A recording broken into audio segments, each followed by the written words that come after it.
Hello and welcome to BQ Prime. You're joining us in this special conversation where we're discussing State Bank of India's first quarter results. We have with us the chairman of the bank, Mr. Dinesh Kumar. Mr. Khara, firstly, I wanted to ask you this 178% rise. It's a 16,800 odd crore profit number. 12,000 crore is coming from your other income.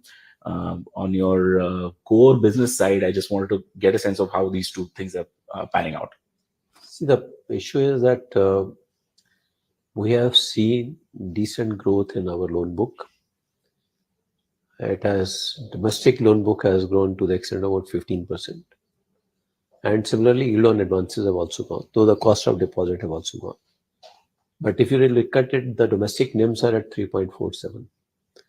So that has also contributed to the growth, and the growth is broad-based.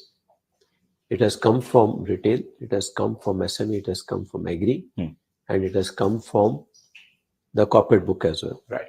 But when it comes to international book, we have grown at a slow pace for a very, very conscious call, because global markets are quite choppy.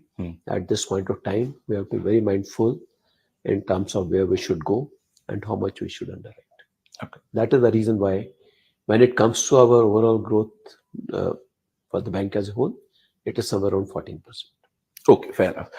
Coming to the asset quality picture now, obviously, first quarters usually see a spike in the agri and the PSL side of the book. You see spike in NPAs.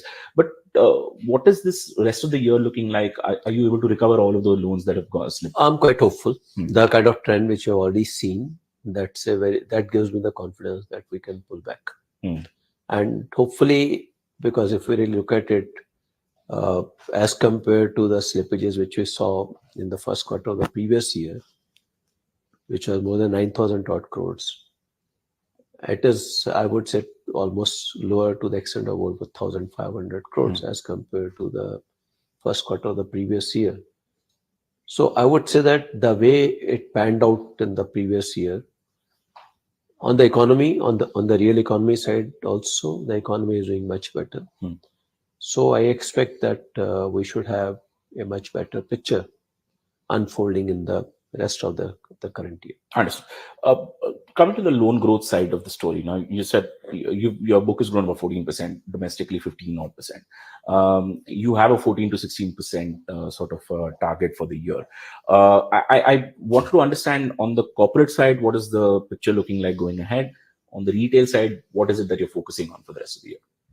See, I would say that retail will continue to grow because we have seen that in the past 3 years plus, the retail book has grown at more than 17% compounded annual growth rate. I expect to witness the similar trend. And when it comes to corporate, yes, the kind of trends which you are seeing, pending sanctions which are awaiting disbursements, and also the pipeline, which is about 3.5 trillion. And as well as the kind of capacity utilization in the core sector and the sharper focus for the infrastructure sector invariably brings opportunities in the core sector. So we have already seen some kind of a capacity augmentation proposals. I expect that this year we should see all such opportunities, so which should give us, even this quarter also, in the corporate book we have grown about 12 to 13%. So I expect that we should be in a position to improve our growth rate in the corporate book also. Okay. Last two questions from my side. First one on the deposit front. So you've grown about 12%, but your base is incredibly large, 44 lakh crore. Are we going to see further competition for deposits in the market, and does SBI not really care about competition? No. Competition will certainly come, and for the simple reason that one of the large NBFC has got merged into a bank. So they have a compulsion in terms of replacing their bonds into deposits. So naturally, the competition is going to be quite heated. So we are very closely monitoring the situation on the ground and seeing that we should stay competitive and stay ahead of the curve. Okay, sir. And the last question, you started this year with an interview with us where you said FY23 is looking like the year of hope. I wanted to get a sense from you. Are you still holding that, or are we beyond hope now? Are we in the I think optimistic side? we are nearer, we are more realistic of hope getting realized. Okay, sir. Thank you so much for your time. Thank you. Thank you. Thank you. See you, sir.